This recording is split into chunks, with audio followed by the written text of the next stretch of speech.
Putin साहब protocol तोड़ के तो वो शहबाज शरीफ को मिल लेंगे।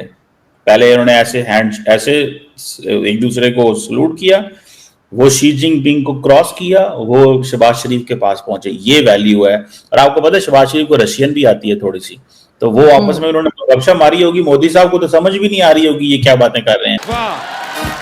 क्या पूछते मोदी जी आपके ख्याल से? उनको क्या पूछना चाहिए था? मैडम उनको तो चाहिए था कोई डायलॉग, कोई बात, कोई इतनी, वैसे तो अपने आप को जादू की जप्फी, वो तो बंदे को पकड़ लेते हैं। आपको पता है रास्ते से बंदा भी गुजर रहा हो तो उसको पकड़ के जप्फी डाल लेते हैं। तो शहबाज शरीफ के साथ भी अगर जप्फी डाल लेते तो हालात बेहतर हो जाते, साउथ एशिया का फ्यूचर चेंज हो जाता, ये सारा टाइम जंग के बादल जो हैं वो खत्म हो जाते। तो आपको नहीं लगता ये जंग के बादल खत्म करने के लिए मोदी साहब को एक बड़ा लीडर का किरदार अदा करना चाहिए? क्या 11 साल हो गए हैं वजीर आजम है, वो क्यों हमले करने पे क्यों यकीन रखते हैं?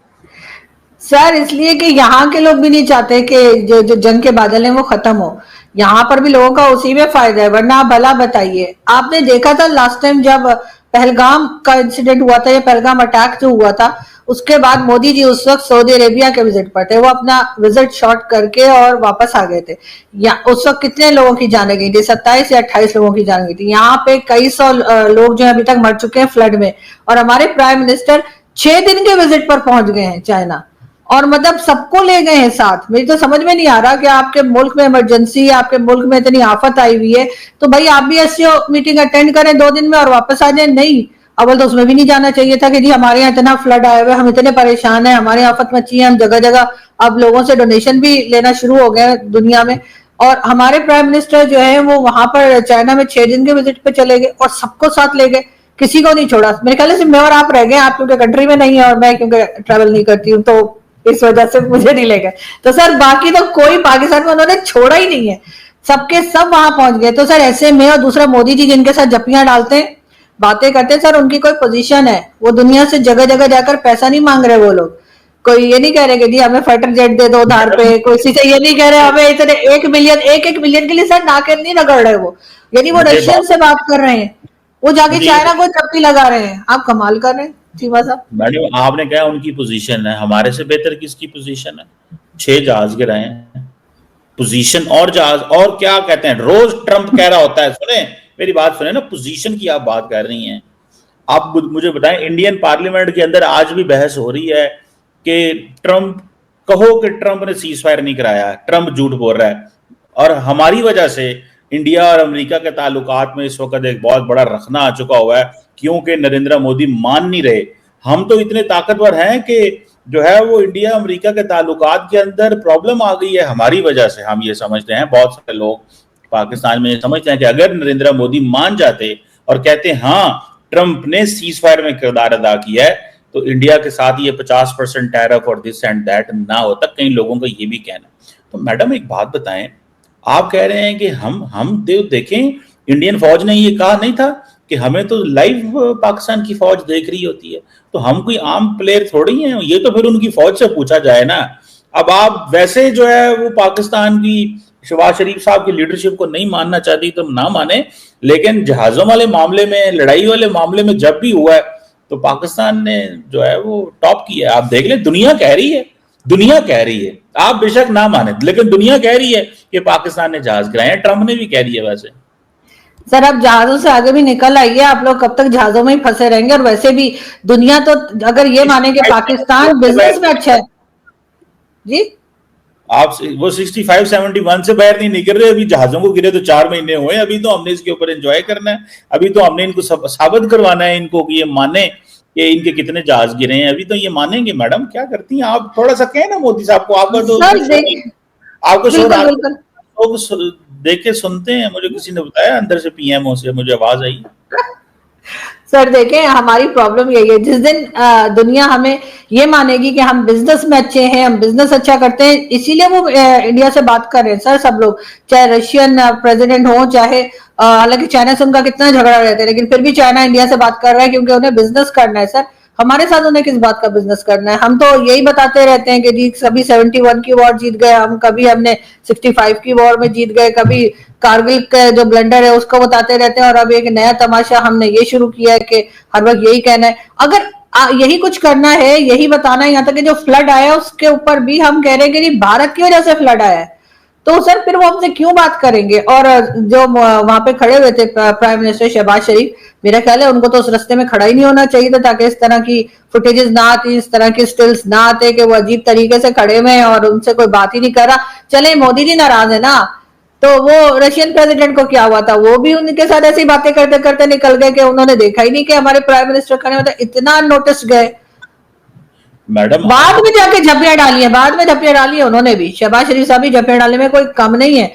और जो है वो अभी भी जो ये लोग 6-7 दिन के लिए रुक गए, वो भी मुझे लगता है कुछ मांगने के लिए रुके होंगे, इसलिए कि सबके सामने तो मांगना अच्छा नहीं लगता ना, तो सोचा होगा चलो 2 दिन की एससीओ के बाद जो है फिर स्टार्ट करेंगे कि जी वो सीपैक 2 करना था, 1 नहीं हुआ, लेकिन 2 के लिए पैसा दे दें। सर अब ऐसा नहीं है, दुनिया अब हमें पहचान चुकी है ये, और बातें हम अपना तरीका नहीं बदल रहे, हमारा तरीका वारदात एक ही रहता है। हम जब तक अपने तरीका वारदात नहीं बदलेंगे ना सर, पैसा खींचने के और भी सर 100 तरीके होते हैं, लेकिन हमें वही आता है, बार बार चाइना पहुंच जाएंगे, बार बार IMF पहुंच जाएंगे, काम नहीं करेंगे। बस मोमिनों को काम से ऊपर वाले ने बचा के रखा है। मैं देख रहा था कि तोड़ के प्रोटोकॉल तोड़ के तो वो शहबाज शरीफ को मिलने गए, पहले इन्होंने ऐसे एक दूसरे को सलूट किया, वो शी जिनपिंग को क्रॉस किया, वो शहबाज शरीफ के पास पहुंचे, ये वैल्यू है। और आपको पता है शहबाज शरीफ को रशियन भी आती है थोड़ी सी, तो वो आपस में उन्होंने गपशप मारी होगी, मोदी साहब को तो समझ भी नहीं आ रही होगी ये क्या बातें कर रहे हैं। अगर मोदी साहब पास खड़े होते, मोदी साहब को तो शू शू गुजर जानी है उनके इधर से रशियन। लेकिन मैं आपको बात बताऊं मैडम, आपको बता दो बात कि इस वक्त की पोजीशन ये है कि एशियन डेवलपमेंट बैंक ने ये कहा है कि हम जो बेल्ट एंड रोड इनिशिएटिव जो है उसके अंडर जो एक ML1 प्रोजेक्ट था उसको वो फंड करें। अब आप इमेजिन करें कि हमने चाइना से जो ML1 प्रोजेक्ट लेना था जो 6-7-8 अरब डॉलर का था, जो BRI के नीचे आता था, हमने चाइनीज प्रोजेक्ट के अंदर एशियन डेवलपमेंट बैंक को भी इन्वॉल्व कर लिया। तो ये पाकिस्तान की कामयाब डिप्लोमेसी है। आज की अखबार आप पढ़ लें, ये कोई थोड़ी चीज। और अभी आपको CPEC 2 की तो मैडम मुबारक हो आपको। अभी तो वो जो पाकिस्तानी लीडरशिप वहां पे मौजूद है वो चाह रहे हैं कि हम जो मजीद इन्वेस्टमेंट चाइना से आए, तो CPEC 2 की आपको मैं ऑलरेडी मुबारक दे दूं। आप देखें फ्लो ऑफ कैश जो है वो चाइना से आएगा CPEC 2 के लिए, और फ्लो ऑफ कैश अमेरिका से आएगा इन द मिनरल सेक्टर।